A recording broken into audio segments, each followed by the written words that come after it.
Hello all, and welcome back to Time to Dice Character Creation, where we make your favorite fictional characters in Pathfinder 2nd Edition.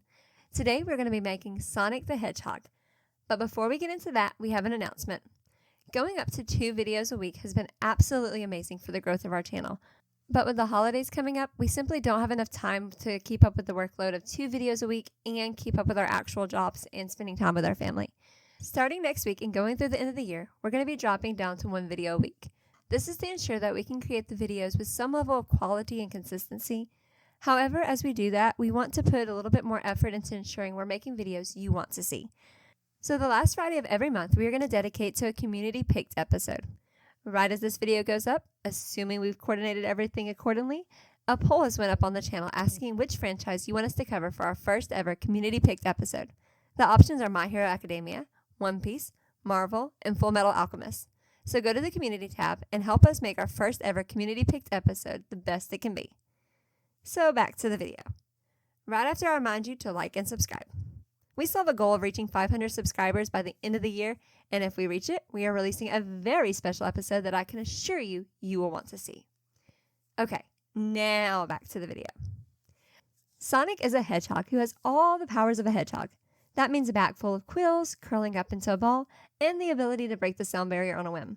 You know, normal hedgehog things. Sonic has made it his cause to beat evil Dr. Eggman and protect the animals of his home. So beware of spoilers, and without further ado, let's get started. Alright, so what do we need to make the blue blur?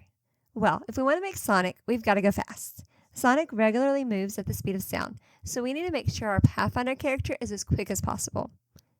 Next, if we are fast, that means our opponents are far too slow to hit us, so we need to ensure that we have ways to avoid enemy attacks. And finally, we need to be able to harness the power of the Chaos Emerald in order to go supersonic. Sonic the Hedgehog is, well, he's a hedgehog. So there's no better choice for Ancestry than Awakened Animal. This Ancestry lets us choose our size. Sonic is well under the size of any humans he appears next to, so we're going to go with small, getting us 6 starting hit points. We also get an attribute boost to Dex, Con, and Charisma at the cost of an attribute flaw to Intelligence. For our heritage, we are of course going to go with the running animal heritage, setting our starting speed to 30 feet. We had trouble picking a background because there's not really a whole lot of information given about Sonic's background. Well, at least according to the Google search my husband did when he was researching this video. He found Sonic was born on Christmas Island fighting Dr. Eggman over possession of the Chaos Emeralds, which doesn't really seem right, but what do I know? So we're just going to use the hermit background to represent the time Sonic spent alone after his first arrival on Earth in the movie. This background gives us an attribute boost to Constitution and Dexterity, as well as training in Nature and Hills lore. We also get Dubious Knowledge skill feat, meaning we always know something about a topic, regardless of whether it's true or not. Makes sense for someone whose knowledge of our world was first formed by reading comic books. Wait, how does Sonic know how to read? For our class, I hate to say it, but in order to accurately portray Sonic's abilities, I think we're going to have to go monk. I know. All of you out there share my totally earned hatred of the monk, but the benefits the class gives us are just too good to be passed up. 10 hit points per level means we can stand being blown by whatever Dr. Robotnik throws at us. We only get trained in perception because, let's face it, Sonic isn't the most observant, even if he can see at super speed. We do get expert in all 3 saving throws and an armored defense because no matter what type of attack the enemies throw at us, it's hard to make an impact when the person you are hitting is in the next town over. We get training in 4 plus our intelligence skills of our choice. The closest thing we have to something that doesn't fit the character is we don't get training in weapons, meaning if you wanted to play Sonic from Sonic and the Black Knight, you're going to need to pick up weapon training from somewhere else. Moving on to our attributes, Strength starts at +1.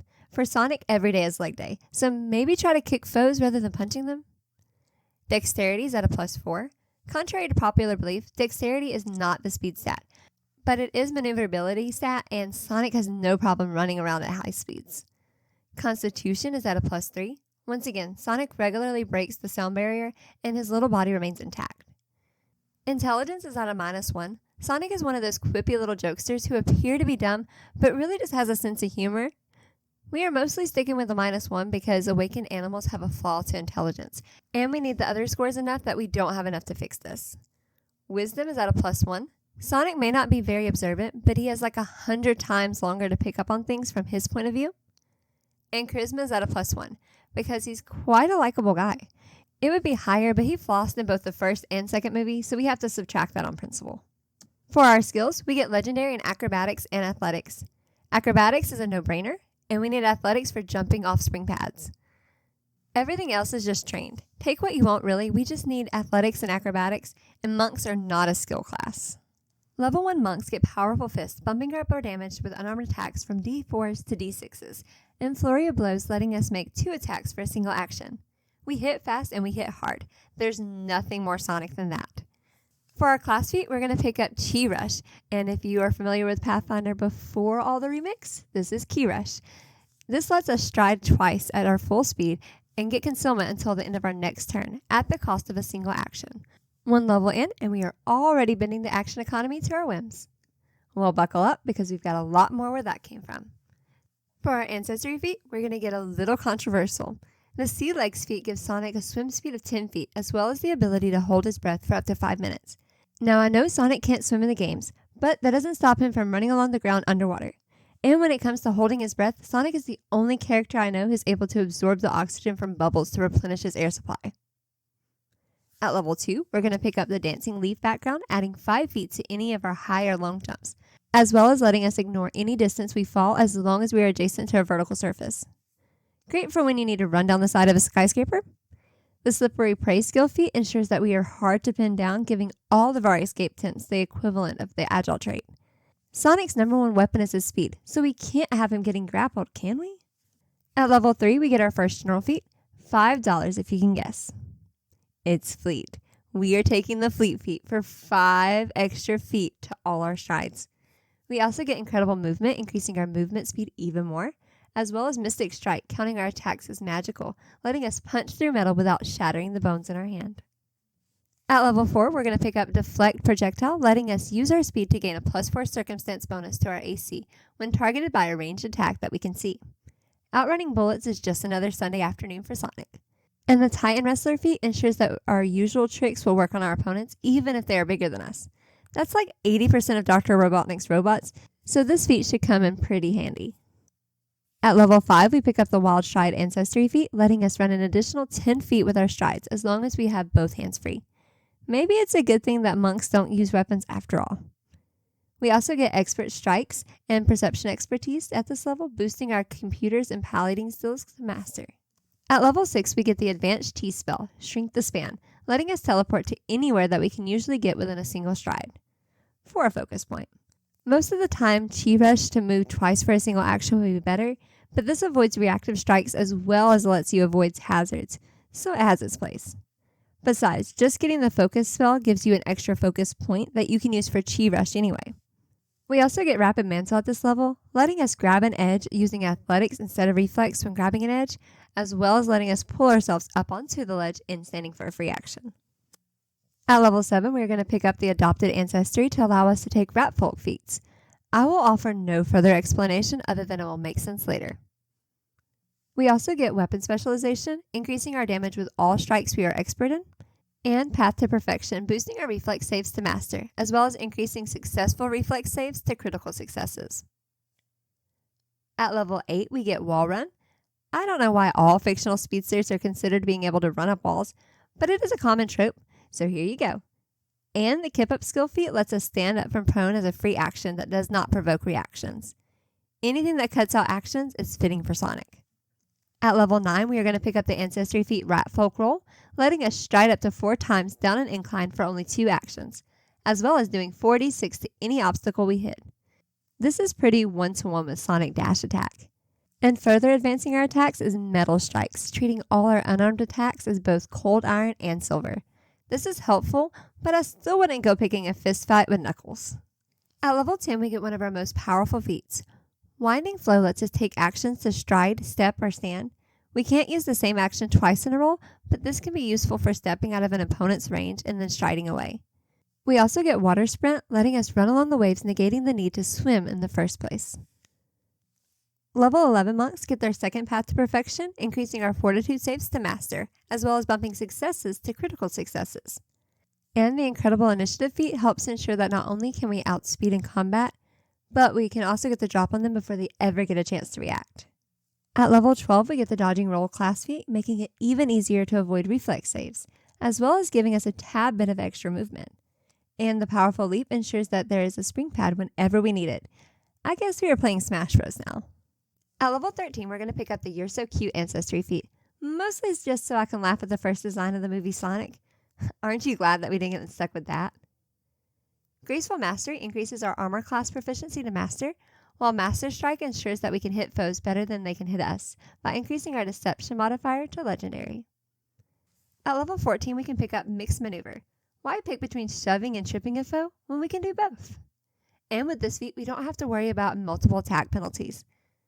We also get Quick Jump at this level, ensuring even the largest jumps we make only take a single action. At level 15, we get the General feat Toughness. Sonic can take infinite hits as long as he collects a ring in between those hits. But to win a fight, you have to be able to deliver hits as well as you can take them, so greater weapon specialization is there to boost our damage. And our third path to perfection not only boosts our reflex saves to Legendary, but it also ensures that we can never critically fail a reflex save ever again. At level 16, Shattering Strike lets us blow up the moon. Okay, not really, but we can ignore half of the moon's hardness when we hit it with attacks. What are the percentages of viewers that are actually getting this reference? Oh well. Moving on to the Quick Squeeze feat, letting Sonic squeeze quickly. We really are just picking every skill feat with the word nimble or quick, aren't we? At level 17, we get another speed boost. Really? At this point, it's just excessive. Awakened Stride grants us concealment and lets us move 3 times rather than 2. It's still not as good as Chi Rush, but it's an infinite resource we can spam every time. Oh yeah, and our strikes nail punch through Adamantine with Adamantine strikes. Forget what I said earlier. Knuckles better start running, especially when he hears we get Graceful Legend, making us nigh impossible to hit. Can we get any stronger? At level 18, we get even stronger with the Chi spell Chi Form. This focus spell lets us go supersonic, giving us a fly speed equal to our land speed, and an aura that deals force damage to anyone who comes near us. And for those of you who think flying through a Sonic level just lets you skip most of the level and isn't as fun, we will take the Cloud Jump skill feat, letting us jump up to our land speed in a single bound. At level 19, we can pick up Quick Climb, letting us stride up buildings that are taller than 65 feet, and the Perfected Form feature, meaning our first attack each round can't roll below a 10.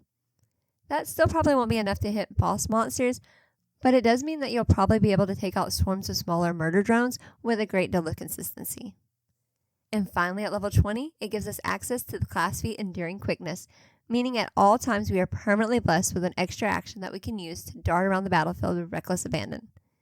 And for our final skill feat, we're going to pick up Catfall, meaning it's not just supersonic that doesn't have to worry about fall damage.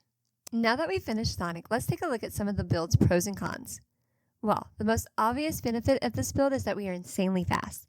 If we take all of our actions to simply stride, we can go up to 260 feet in a single round. And if we want to expend all our resources to go in a blaze of glory, we can push that number up to 455 feet in a single round. Now that's speed. Next, even taking our speed out of the equation, we are extremely hard to hit. With a maxed out dexterity and a legendary AC, enemies are going to pull their hair out trying to hit us, even before we get concealment every round. And finally, Powerful Fist mixed with Mustiness strikes ensures that we have a consistent offensive option for almost any situation. Okay, now for the cons. Teamwork makes the dream work, but when you can move 10 times faster than the average part member, you may start to have problems staying in range of your allies' buffs. And that's assuming you can use that massive speed of yours in the first place.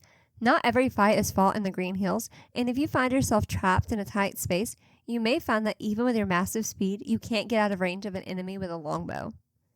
And finally, while Sonic has amazing offensive and defensive options, only about 50% of the game is combat, and Sonic doesn't really have much to offer other than the battlefield.